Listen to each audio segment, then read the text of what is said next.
Hello 108 students, Mr. McCue here. We are starting chapter 10. We're going to be working with exponents and logs.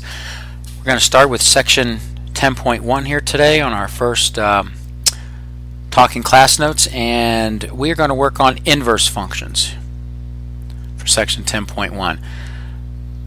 Going to work with the concept, and it's new for us here, of what is a one-to-one function.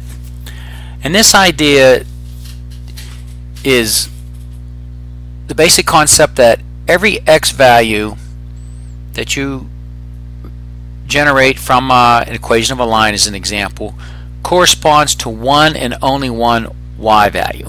Now remember a function we worked with in chapter 3, we worked with x is input, processing, and y is your output. And so with an equation of a line as an example, every value of x coordinates are unique, and each value of the y coordinates corresponds to one and only one unique value of x. And so the best way to get this concept going here is to kind of realize that you can take an equation of a line. In this example here, I've worked with y equals 2x plus 1.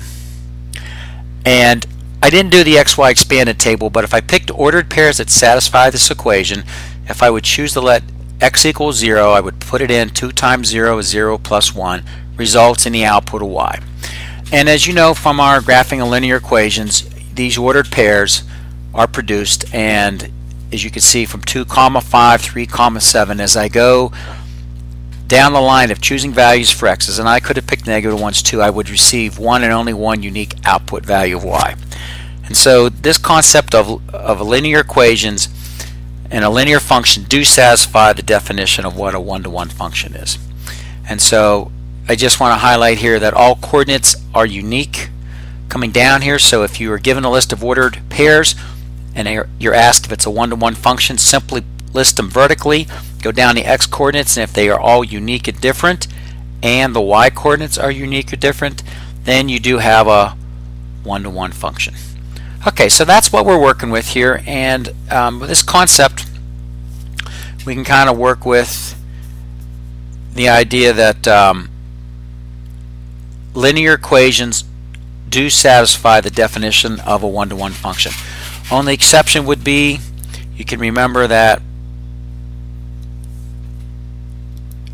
horizontal lines and vertical lines do not satisfy that requirement. Okay, so except for those two, you can work with linear equations are one-to-one functions. Now what's interesting is to look at the next type of parent graph we've worked with, and that's example B that I have in my notes here, and that is dealing with y equals x squared. Now you guys are comfortable with that producing a parabola, and with y equals x squared, as we start to look at the x coordinates, you could see they are unique, but then all of a sudden when we look at the y coordinates, the outputs, x comma y, you notice a 4 and a positive 4 with both of these ordered pairs. And then you notice here I've got matched up the 1 and a 1. So when you draw a parabola, while it satisfies the concept of a function with the vertical line test, I'm sure you guys remember that one, it does not satisfy the concept of what we call the horizontal line test. While it only crosses here once to satisfy a basic definition of a function, when I draw a horizontal line, oops, sorry, that's not too horizontal, it crosses the parabola twice, and thus it fails the one-to-one test. So we can make a statement now that parabolas in the form of y equals x squared do not meet the one-to-one definition.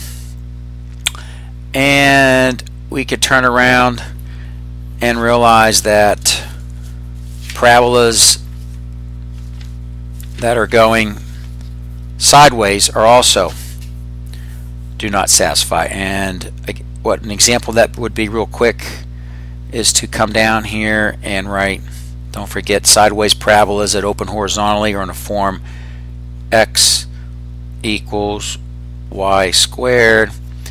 And if I was going to draw one, roughly there's a sideways parabola, and we would start with the basic idea, is this a function?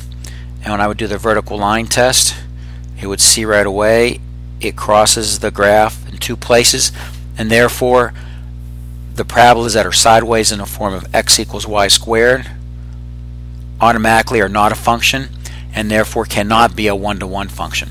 Now, what's interesting though is you got to do both of them, the vertical line test and the horizontal, because if I would do the horizontal test with the horizontal line test, you could see me only ever hitting the parabola at one time, but thus it still fails. So in conclusion, you could say all parabolas do not meet the one-to-one function test.